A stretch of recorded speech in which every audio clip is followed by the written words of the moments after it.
If you woke up early in the morning decades ago, before the noise of traffic and phones, there was a quiet moment most people today have never experienced. A soft clink outside your door, glass bottles gently touching as they were placed on your doorstep.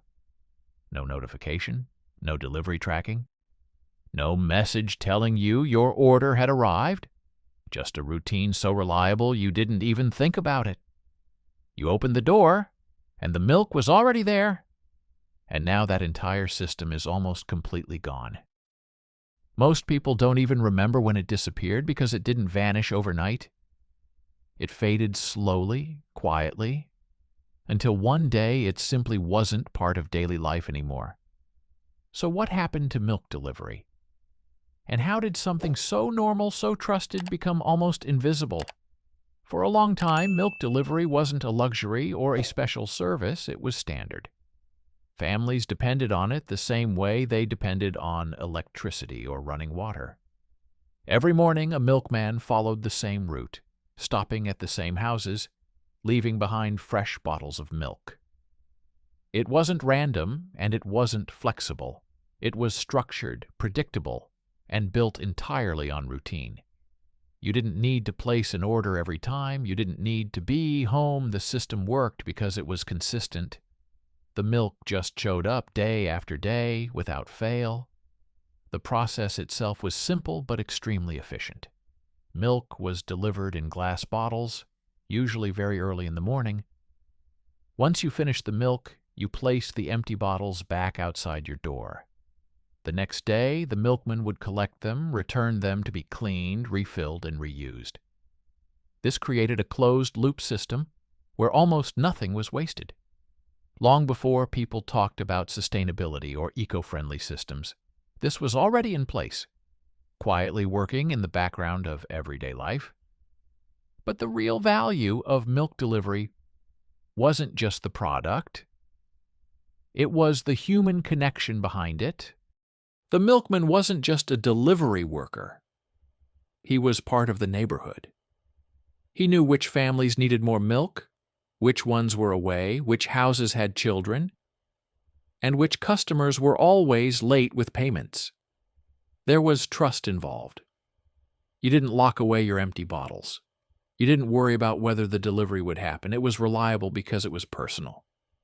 For families, this created a kind of convenience that's very different from what we have today. You didn't think about running out of milk. You didn't add it to a shopping list.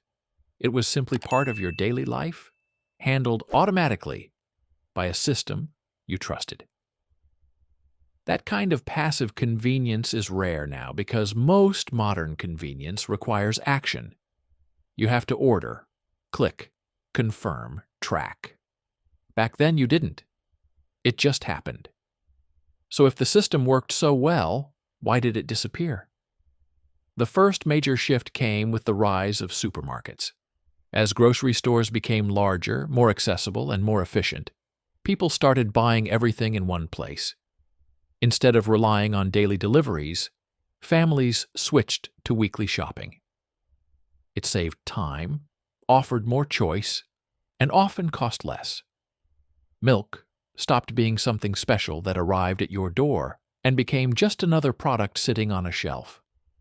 At the same time, packaging began to change. Glass bottles, which required collection and cleaning, were gradually replaced by plastic cartons. Plastic was cheaper to produce, lighter to transport, and easier to store. It removed the need for a return system entirely. From a business perspective, this made perfect sense. But it also removed one of the core reasons milk delivery existed in the first place. Without reusable bottles, the entire loop system started to break down. Refrigeration played a huge role as well. As refrigerators became standard in homes, people could store milk for longer periods. This reduced the need for frequent deliveries. Instead of needing fresh milk every day, families could buy several cartons at once and keep them cold for days or even weeks. This small technological change had a massive impact, because it removed the urgency that delivery once solved. Then came the issue of scale. Milk delivery worked best in small local environments, where routes were short and predictable. But as cities expanded and populations grew, maintaining those routes became more complicated and more expensive. Supermarkets and large distribution systems were better suited to handle growing demand. They could move massive quantities of milk quickly and efficiently, something small delivery routes couldn't compete with. Costs became harder to justify. Delivering milk door to door required labor, time, and fuel. As wages increased and fuel prices rose, maintaining delivery routes became more expensive. At the same time, milk in stores became cheaper due to mass production and optimized logistics. Eventually, the math stopped working. Why pay more for delivery when you could buy the same product for less at a store during your regular shopping trip? But the biggest shift wasn't just economic or technological, it was behavioral. People's habits changed. Instead of relying on fixed routines, they moved toward flexible, on-demand systems. Shopping became something you do when you want, not something that happens automatically. The idea of a daily or scheduled delivery started to feel unnecessary, even inconvenient. And as this mindset spread, the demand for milk delivery continued to fall. The personal connection also disappeared. Buying milk from a store is fast and efficient, but it's completely impersonal. There's no relationship, no familiarity, no sense of community behind it. The milkman, who once knew entire neighborhoods, slowly disappeared along with that human element. By the late 20th century, milk delivery had already started declining in many places. In some areas, it became rare. In others, it disappeared completely. By the early 2000s, in most parts of the world, it was no longer a normal part of life. Today, milk delivery still exists, but it's no longer the default. In some places, it has returned as a niche service, often marketed as premium, organic, or environmentally friendly. Some people use it for convenience, others for nostalgia. But it's not something most families rely on anymore, and that's what makes the change so interesting. The system didn't fail because it was broken.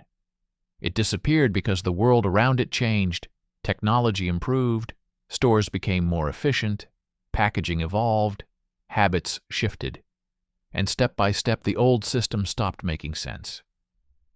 But something was lost in that process. It wasn't just about milk.